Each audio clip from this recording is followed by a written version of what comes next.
Welcome to another episode of Cadence Fishing TV. And we're fishing in a really interesting venue today at Packington Fisheries near Birmingham. The lake that we're fishing is actually a trout lake, a fly fishing lake called Cox Close. And it's a lake that I've fished for maybe over 30 years for trout. And for 2 months of the year, the fishery close the trout fishing and allow the carp syndicate to fish for the prolific carp that inhabit the water. And over the years I've spotted a lot of nice coarse fish and actually even caught some nice roach and a tench whilst I've been fly fishing. So it's always been a bit of a dream for me to come and coarse fish this lake. As you can see, it's a beautiful lake set in the Packington estate, and the water is very, very clear because it's spring fed. And that's led me to make the decision today to fish the Waggler over fishing the pole. Because of the clarity of the water, I feel that we'd probably spook the fish.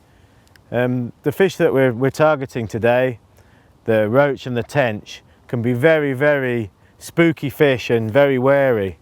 So by fishing a Waggler just past the pole line, maybe 20 metres out, my plan was to be able to feed and gradually build the swim up and hopefully be able to catch some of the beautiful fish that live here. I've been fishing for a couple of hours now, and we had really quite a slow start. We were all getting a bit worried really. Perhaps after about an hour and a half I had my first bite, which was a small perch, and gradually we managed to build the swim up. So I think I caught 2 or 3 perch, and I caught a nice roach and then a tench. And ever since then we've been having some really fantastic sport catching these perch, roach and tench. But what's been quite an interesting development really is how fine I've had to fish to get the bites. Because I was targeting bigger tench and lovely roach, I wanted to be able to fish some fairly stout gear, so I started off with a 014 hook length, which is around about 3 to 4 pound in breaking strain, and a 16 hook. And I actually didn't get a bite at all, nothing. And I scaled down to much finer with a 010 hook length and a size 20 hook, and that's when I started getting some bites. So it was a bit nip and tuck when we were playing the tench, but it just kind of highlighted that when you're fishing clear water lakes like this and natural lakes, you have to think about the gear that you're using and the presentation in order to fool the fish.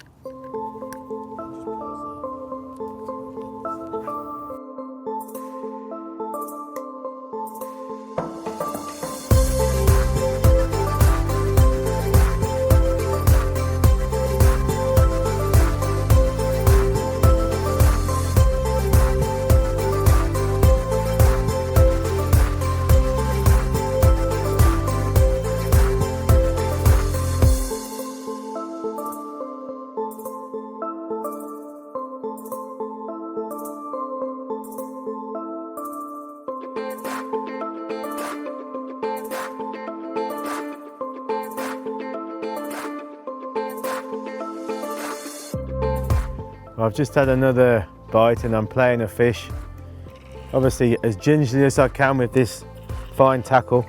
It's another perch, and it's not massive, but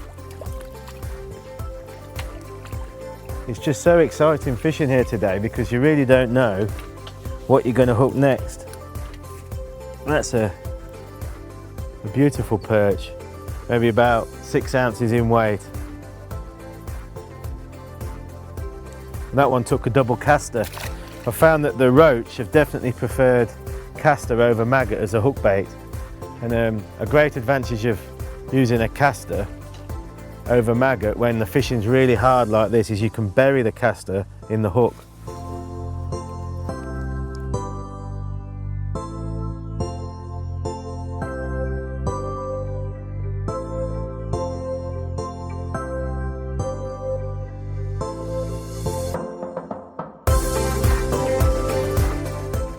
The swim I've selected really, I suppose, owes itself to a bit of experience and knowledge of the lake from my trout fishing. This bit of a peninsula here goes into a bay, and this used to be a boat dock, and there's a channel that comes out from that boat dock into the lake, and I'm actually fishing smack bang in the middle of that channel. So I've got a bit deeper water there. It's 10 or 11 foot deep, and you know, to get that depth of water only 15 to 20 meters out, I think is a big advantage today. There we go, that's another fish. I wonder if that's a perch. It does feel like another perch.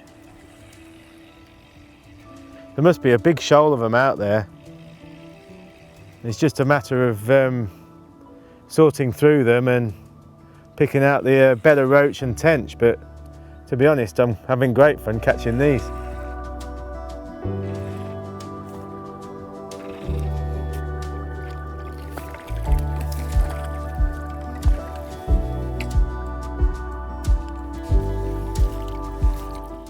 There we go, almost identical to the one that we just caught. Maybe we'll give that one 8 ounces.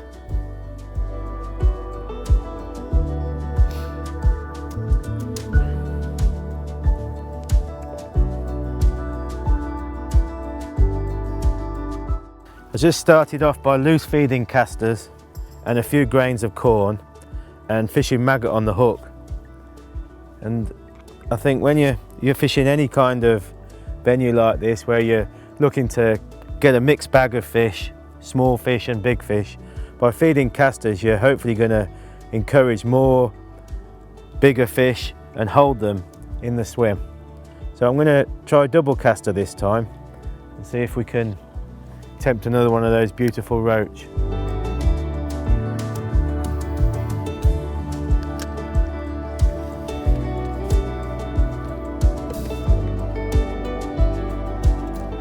So I've been feeding 10 to 20 casters every cast.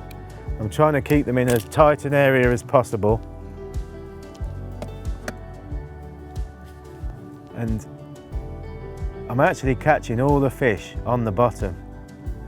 You'd expect in the summer months like this, when you lose feeding, to catch fish up in the water, but maybe it's something to do with the clarity of the water, but the fish are not coming up off the bottom. And I'm fishing around about 6 inches over depth to just help hold the bait in position on the bottom and keep the float in position as well.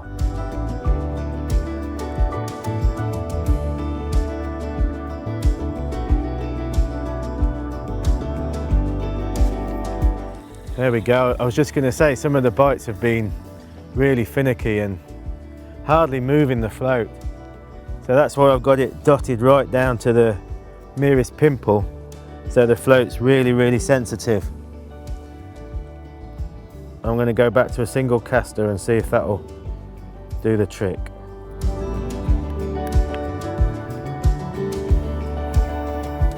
You'll notice when I'm casting the Waggler, I'm casting past the feed area, probably casting past 3 or 4 meters, then I'm sinking the line and bringing the float back into position over the feed area. And that's helping me in 2 ways. It's helping me to sink the line, so at times today when there's this skim on the water from the wind, I want to get the line under the water to prevent it from being blown about.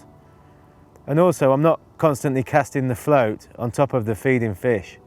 By casting past the feed and then bringing it back in, I'm hopefully not spooking the fish as much. It's fighting like another perch. So it's funny, we were getting some lovely roach and the odd tench, and the perch have moved back in.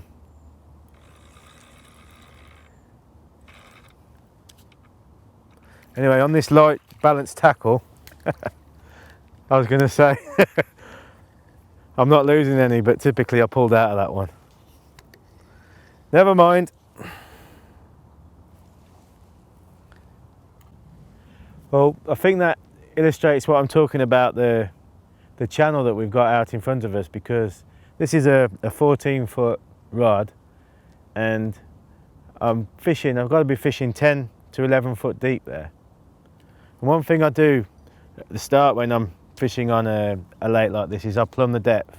I just do that by adding a heavier shot like an AA or a swan shot on the hook and casting it out and adjusting the float to find the bottom. And once you've done that, it's important to sort of make a mental note of the depth against your rod. So I hold my hook against the keeper ring and that floats around about a foot from the tip.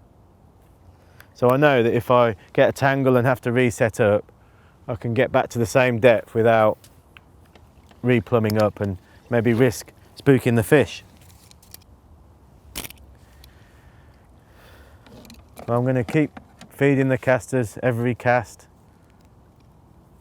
and I think I'm going to put a bit more sweet corn in because that can be a great change bait for the big roach and tench. At the moment the rig I'm using for the Waggler, it's a 3AA a Dave Harrell Sensi tip Waggler, and I've got nearly all the shot bulked around the float, and I've just got one number 8 and 2 number 10s down the line, and that's giving me a very nice natural fall of the bait down through the water column and settling on the bottom. I'm not getting any bother with small fish on the drop. If I did, I might consider bulking a few number 8s down to try and get the bait down quicker to the bigger fish, but that's not necessary today. It's just good old-fashioned Waggler fishing and great fun. I've just bumped a couple of fish, so I'm going to change the hook and I'm going to change to a new hook length as well. I'm going to step up from 010 to 012, and I just thought it'd be interesting to show you how I tie my hook lengths on. Now obviously it's personal preference, but when I'm fishing with a rod and line like a Waggler, I like to use the figure of 8 knot. So what I do is I just put the 2 lengths of line together, wrap it around my fingers, make a figure of 8, and then pull the tag and the hook length back through, and that makes a figure of 8 there. Wet that, pull it all together nice and neat, trim it down, and you can see that that is a very, very neat join between the main line and the hook length. I think that's important because obviously it helps to make the bait move and react very, very naturally. It hardly ever tangles, and in this case I'm going to drop my number 10 shot down to it. So I've got a wonderfully neat transition from my main line to my hook length, and actually that's the strongest knot I've found. I've tested different knots with a breaking strain and I can't beat that knot for strength.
Well, I just tried a grain of corn to see if we could tempt one of the roach or tench.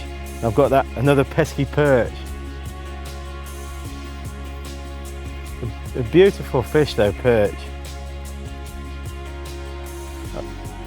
I think the markings are with the black stripes and the spines on his dorsal fin looks such a fierce character.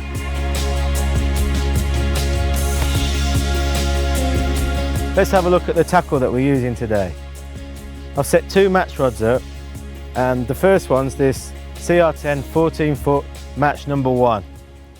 And the number 1 signifies that it's the softer of the versions that we do. We do a number 1 and a number 2 in the 14 foots.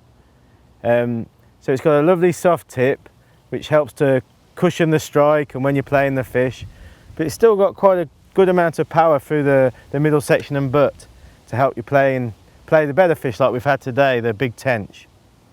And the 14 foot length might seem a bit strange really for fishing on a lake like this, but given the depth of water, it's really helping just to manage the cast and make the job much easier. I've matched this rod with our CS8 4000 size reel, and we've got spooled up with 0.18mm reel line, which is a breaking strain of around about £5. And that's really important to consider, because when you're using lighter floats like this 3AA Waggler, lighter hook lengths, smaller lines, you've got to balance the reel line. And if I was to use a heavier reel line, like maybe £7–8, I'd really struggle to cast the float and fish effectively when I'm fishing like this with finer tackle. So the other rod I've set up is also a match rod to fish a slightly bigger Waggler. This is a 4AA straight peacock Waggler, and this is the CR10 13 foot number 3. So that signifies the most powerful rod in the 13 foot series. And I'm using slightly heavier line. I've actually got the same main line, so £5 main line. I've gone to a 0.14 hook length and a size 14 hook. So my idea was to set this up if I was starting to hook some bigger fish and maybe lose them on the finer gear. But again, it's critical to mention that I've got this lovely through action, progressive action. So even though it's a powerful rod, it's still got a nice sensitive tip. I haven't really tried this yet, so we'll give that a go in a minute. And I've also matched this up with a 4000 reel. In this case, it's our CS10 4000. I reference the float I'm using. This is a Dave Howell Sensi Tip Waggler and 3AA in capacity. They're an interesting float because they're made from balsa, which is very, very buoyant. So it means that you can get a fairly small float, but one with a good carrying capacity. What I really like about this particular pattern of float is the tip. I'm not sure if you can see it from this angle, but it's almost like a dart's flight. And the thinking behind this is you've still got the sensitivity of an insert Waggler, but because it's got this shape and design, it's very, very visible. So you can see that float tip is almost glowing in the sun. And I've got to be honest, when you're fishing out at range, that's a big advantage when you're really dotting the float down like we are today to make it as sensitive as possible. With all my Wagglers, I'll use a quick change adapter so I can change the float very, very easily between, maybe the capacity, making it smaller or heavier, and also to change the colour. So that's the same float that I've blacked out, which will show up very well when you're fishing in lighter coloured water, like over in the main area of the lake. Where we're fishing today, we've got trees behind us, so the surface colour of the water's dark and the yellow showing up very well. Often when you're fishing on a big lake like this, a natural lake, and one that's got very, very clear water like Cox Close, I think it's important to mention that you've got to be patient sometimes to allow the fish to turn up and start feeding where you're fishing. And I think it's probably fair to say that the fish must be moving around a lot as well. So it's important to keep feeding little and often to keep the shoals of fish in your swim and keep them feeding.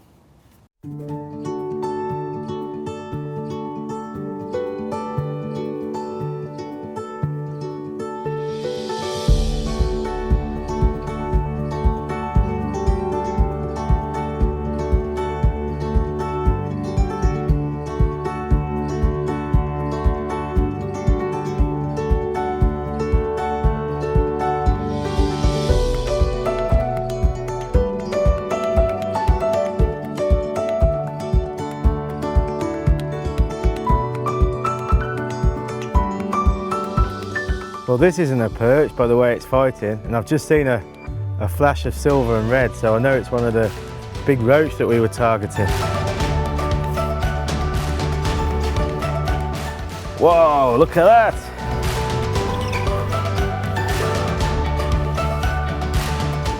He's a big old boy, he is.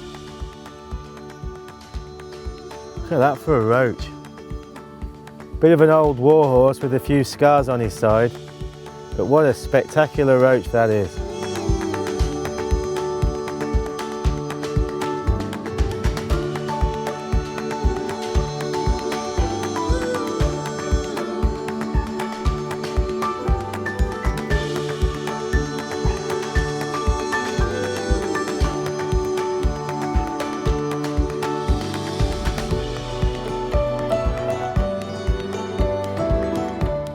Well, there's another beautiful roach, not quite as big as that poundfish, but it's got to be 12 ounces and it's absolutely fin perfect. When you're fishing with a deep Waggler rig like this, you can encounter some problems with tangles. So a couple of things to mention and think about. You'll notice when I'm casting, I'm holding the hook bait, or the line just above the hook bait, and I'm bringing the rod back to my left, letting go of the hook bait, and kind of nicely lobbing the float out. I'm not really forcing the cast. And the most important thing is, just about when the float's going to hit the water, I feather the line. So I stop the line on the spool, which will push the hook bait and shot past the float and gently put the hook bait and line into the water, and we call that feathering the line. And that's really important, because if I just simply cast out without feathering the line, there's a good chance that it would all land in a heap and tangle up.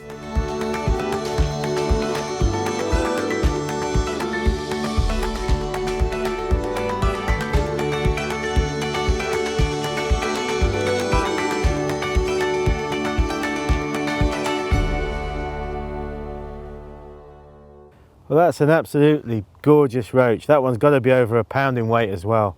This one's got a bit of a gold tinge to it, but it's definitely a roach. You can see those beautiful big red fins. Absolutely immaculate. I've mentioned I'm using casters as my main bait today for both feed and on the hook, and you can see that these are absolutely beautiful fresh casters from Lanes in Coventry. A good tip, obviously I'm keeping, because it's such a bright hot day, I've got some water in the casters to slow them from turning, but at the start of the session I took some casters out and I've just left them in this tub with no water, and as you can see they've darkened right off. And dark casters like this can offer a great caster bait, because for one, because they're starting to float, they'll sink much slower through the water, which will give a very, very natural presentation. But also because they're crisper and firmer, it's much easier to hook the caster. I've switched over to an 18 now and I'm using a double caster. But when you're burying the caster, dark casters like that are much more robust, and they'll allow you to get the hook inside the caster without damaging it.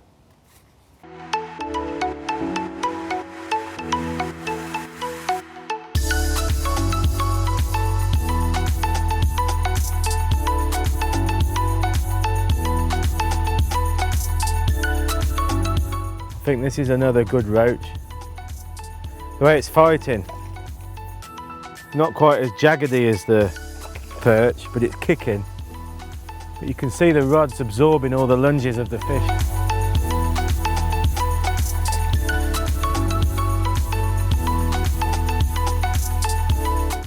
Whoa, that's beauty.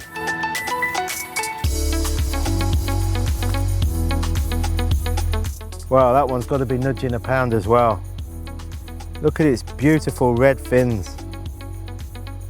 It's absolutely immaculate.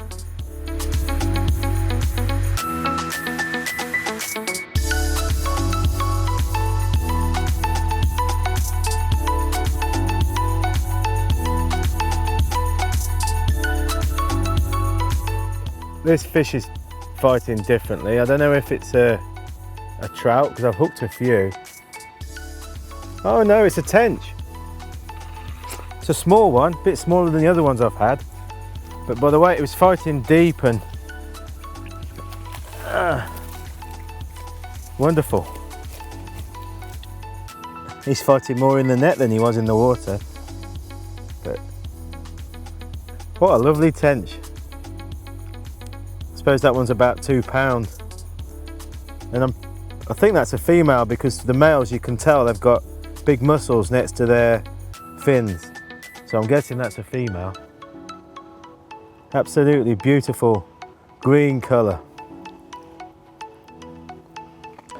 He took that well down. I was using double caster to catch him, or her rather. Let's get her in the net. Well, there you go. It just shows what a kind of mixed bag day we're having here.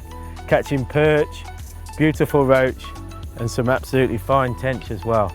I think that's what really fires me up about fishing venues like this. You never really know what you're going to hook next, and it could be a big £2 roach or a massive tench. Maybe even one of the beautiful elusive carp that I've seen swimming around when I've been fly fishing.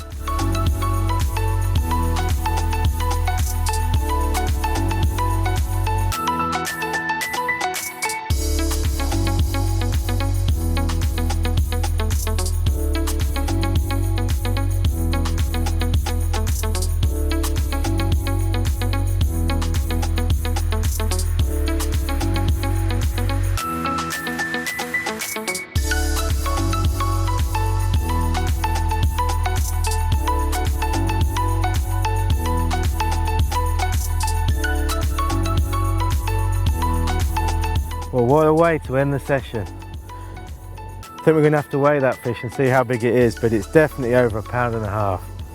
Don't think it's quite £2, but we'll find out. Let's get him in the net.